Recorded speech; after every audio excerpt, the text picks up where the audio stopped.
Bună ziua, este 27 august 2012, am venit să-i tratăm. O să vă arăt de la următorul exact ce am făcut. Placa aceea cu lipici, notăm în față stupul MS1, placa este introdusă în partea unde este puietul, o să vedeți pe următorul. Și acum vom adăuga acest formic. Încercați să evitați zonele în care este de cuie, dacă folosiți vreodată, deci unde sunt capse sau cuie, este coroziv.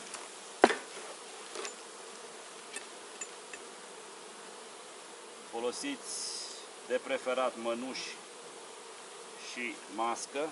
Dacă folosesc mască nu o mai auziți, este destul de necăcios la miros.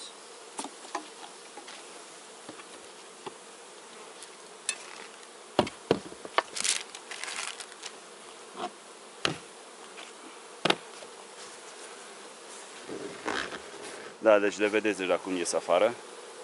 Dacă mi-aduc bine aminte, acesta apare într-un filmuleț la un moment dat acest stup, când v-am arătat cum îl reparăm cu ziar. O să tot mut camera.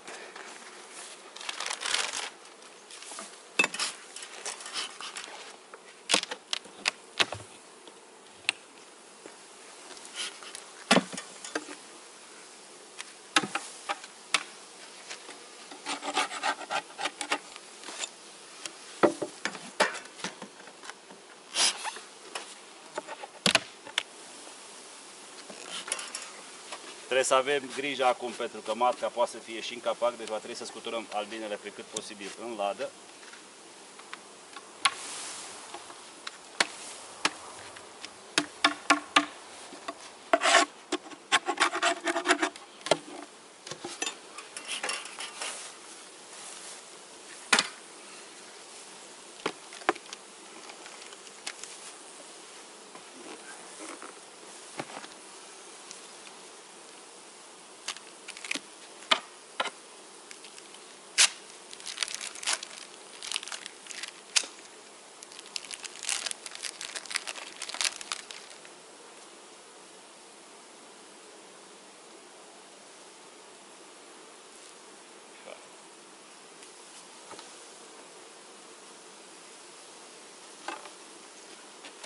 Vom păstra, băi, e necăcios. Deci să țin la distanță un pic, v-am spus, de capete, cam 50 cm, și vom încerca să nu punem, să blocăm locul în care este dopul, pentru că vom adăuga sirop.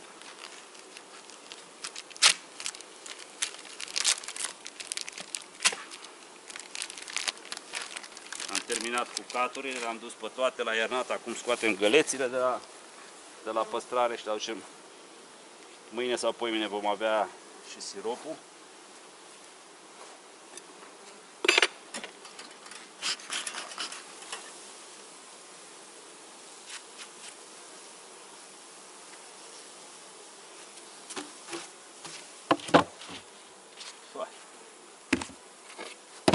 Trebuie să port mască, dar vă zic, dacă pun mască nu mă mai auziți.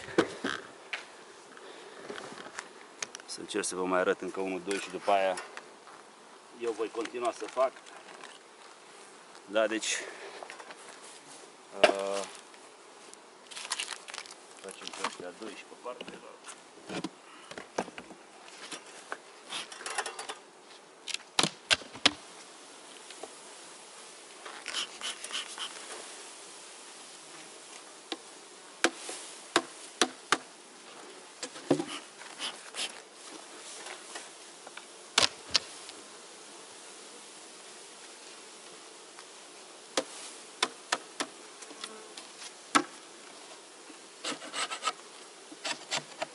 Început să propolizeze destul de tare, așa fac toamna.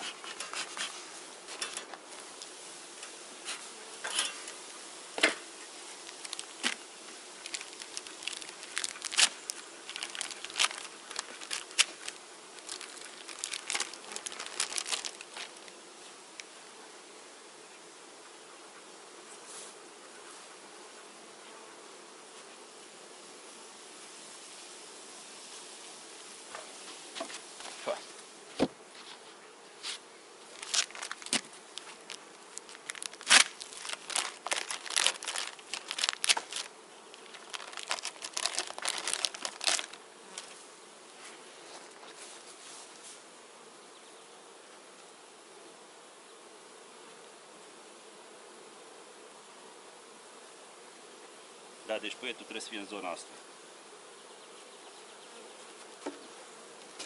Acesta, deci fornicul, cred că am v-am spus, este bun și pentru Varroa și pentru păduchile din trahee.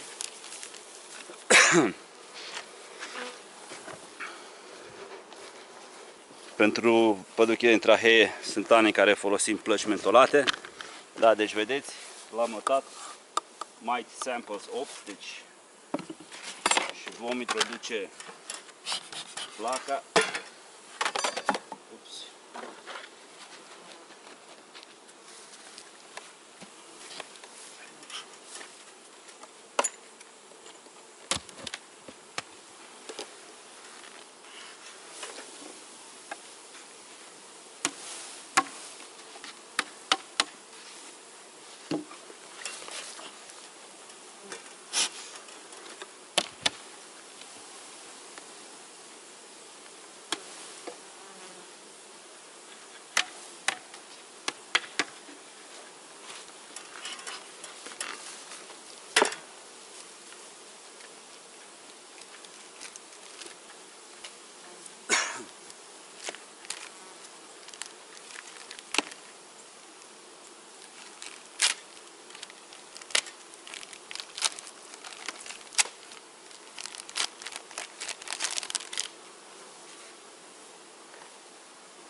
Tratamentul cu formic e de preferat să-l faceți la temperaturi să nu depășească 33 de grade. Unde să mergem aici? Deci o temperatură bună ar fi de la 20 până în 28 de grade. Testăm și pe cei mai punem acele plăci lipicioase și la stupii mai buni și la cei mai răi, să avem o idee a gradului de infestare, dacă este. Păduchii de cei din cât în primăvară, când le vom da turtele de polen, vom colecta câte 10 albine de la fiecare stup și le vom trimite la laborator și ei vor detecta gradul de infestare la trichil mites, la cel din trahee. Eu nu prea am avut probleme cu cei din trahee, dar un grad mare a păduchelui din trahee practic vă cam dă peste cap toată producția de miere.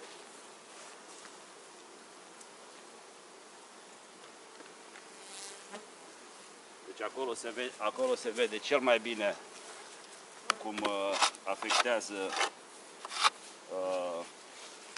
acești paraziți asupra stupului. Deci stupii nu cresc, nu o să aveți albine.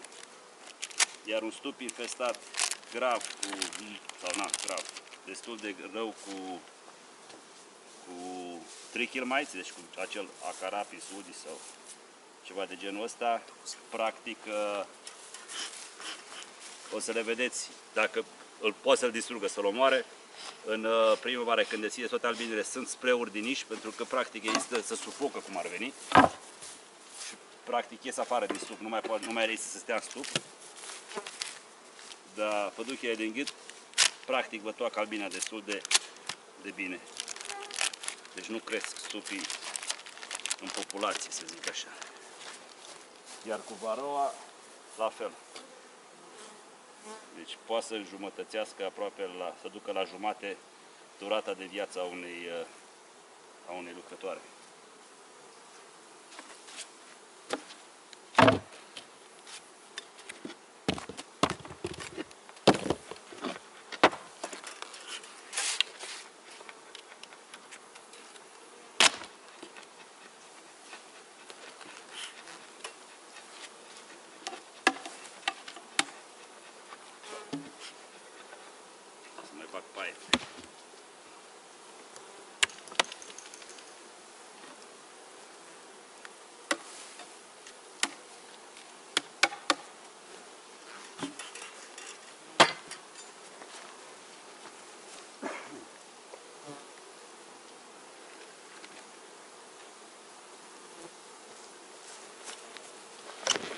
Da, deci cam așa.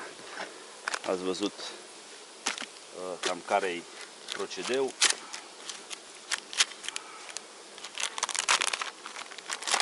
Ce spuneam, se mai poate pune acid salicilic la, cred că așa îi spune, pentru păduchi sau plăci mentolate.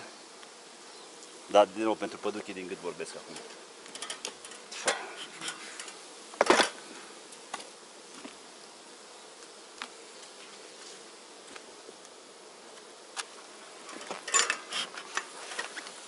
Deci nici albinelor nu le place mirosul. Te vedeți cum fug? Numai una. Când e cald și se evaporă tare, practic ies afară destul de puternic, acoperă aproape toată fața stufului. De-aia vă spuneam, încercați, dacă vreodată veți folosi, să nu aveți temperaturi ridicate pentru că se evaporă repede. Da.